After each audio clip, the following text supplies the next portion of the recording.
কিন্তু দেৱজ্যোতিয়ে কোৱা মতে সি পানী খাই ঢুকুৱা নাই আৰু কিন্তু ড্ৰিংকো কৰা নাছিল ইমান দেই মই যিমানখিনি দেখিছোঁ এটাৰ পাছত এটাকৈ ৰহস্য খোল খাবলৈ ধৰিছে জুবিন গাৰ্গৰ মৃত্যুৰ ৰহস্যৰ সন্দৰ্ভত এটাৰ পাছত এটাকৈ নতুন নতুন তথ্য আহিবলৈ ধৰিছে 1 ঘণ্টা পাছত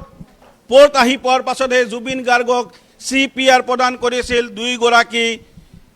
আৰক্ষী উপকূলৰক্ষীয়ে CPR প্ৰদান কৰিছিল জুবিন গাৰ্গক যাওঁতে মোৰ মতে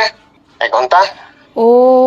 মুঠৰ ওপৰত জুবিন গাৰ্গ যেতিয়া পানীত নামি হাতুৰি যেতিয়া অচেতন হৈ পৰিছিল তাৰ 1 ঘণ্টা পাছতহে জুবিন গাৰ্গক CPR দিয়া হৈছিল চাঞ্চল্যকৰ মন্তব্য অভিমন্যু তালুকদাৰ এই অভিমন্যু তালুকদাৰ আসাম এছ'চিয়েশ্যন ছিংগাপুৰৰ সভাপতি আৰু ছিংগাপুৰৰ আসাম এছ'চিয়েশ্যনৰ সভাপতিৰ নাম হাঙুৰ খাইছিল সমগ্ৰ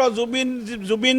গাৰ্গৰ যি মৃত্যু ৰহস্যৰ মাজত নাম হাঙুৰ খাইছে আৰু তাৰ পাছতে ছিংগাপুৰৰ এখন সংবাদপত্ৰত এই ধৰণে মন্তব্য কৰিছে আৰু লগতে কেইবাটাও চাঞ্চল্যকৰ মন্তব্য কৰিছে আসাম এছ'চিয়েশ্যনৰ সভাপতি অভিমন্যু তালুকদাৰে জুবিন গাৰ্গ সন্দৰ্ভত যেতিয়া জুবিন গাৰ্গ সাগৰলৈ নিয়াৰ কথা চলিছিল তেতিয়া কি কৈছিল শ্যামকানু মহন্তই যিগৰাকী শ্যামকানু মহন্তই অসুস্থ জুবিন গাৰ্গক ছিংগাপুৰলৈ লৈ গৈছিল আৰু ছিংগাপুৰত থকাৰ পাছত অসম এছ'চিয়েশ্যনৰ যিসমূহ সদস্য আছে লগতে 2-1 জুবিনৰ বন্ধুৱে যেতিয়া সাগৰলৈ লৈ যোৱাৰ কথা কৈছিল তেতিয়া শ্যামকানু মহন্তই কি কৈছিল শ্যামকানু মহন্তই জুবিনক যাবলৈ মানা কৰিছিল নে নাই ডাঙৰ প্ৰশ্ন আৰু এই প্ৰশ্নৰ উত্তৰ দিছে এইগৰাকী অভিমন্যু তালুকদাৰে স্পষ্ট কৰিছে যে শ্যামকানু মহন্ত জুবিন গাৰ্গ সাগৰলৈ যোৱাক লৈ উদ্বিগ্ন নাছিল শ্যামকানু মহন্ত উদ্বিগ্ন আছিল কেৱল মাত্ৰ যদি সাগৰলৈ গৈ জুবিন গাৰ্গে বেছিকৈ মদ খায় তেতিয়াহ'লে তেওঁৰ অনুষ্ঠানটো কি হ'ব এই অনুষ্ঠানটো কি হ'ব জুবিন গাৰ্গে মদ খাই আহি অনুষ্ঠান পৰিৱেশন কৰিব পাৰিবনে নাই তাক লৈহে উদ্বিগ্ন আছিল শ্যামকানু মহন্ত আৰু কিন্তু ড্ৰিংকো কৰা নাছিল ইমান দেই মই যিমানখিনি দেখিছোঁ আগতে খাই আহিছোঁ যদি নাজানো হোটেলত মানুহে এইটো কয় নহয় বোলে বেছি মদ খাই কিনে পৰি গ'ল বুলি কিন্তু মোৰ চকুৰ আগত কিন্তু সি খোৱা নাই তাৰপিছত ঘূৰাই গৈছে মুখখন ঘূৰোতে মুখৰ পৰা ফেন আৰু বমি ওলাইছে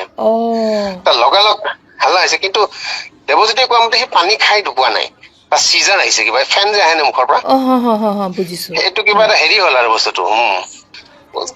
যাওঁতে মোৰ মতে 1 ঘণ্টা 45 মিনিট 1 ঘণ্টামান লাগিছে 1 ঘণ্টা মেক্সিমাম তাতকৈ বেছি লগা নাই এণ্টায়াৰ হেৰি মানে ৰিচাৰ্জ কৰিব বিচাৰিছে তাৰপিছত এই জাহাজখন আহি গ'ল আৰু এইটোতো শ্যামকানু মহন্তই আনিছে তাক পইচা দি কিনে তুমি মাজতে তাক যদি লৈ যোৱা সি যদি আচল ইভেণ্টটোত আহিব নোৱাৰে তেতিয়া হেৰি হ'ব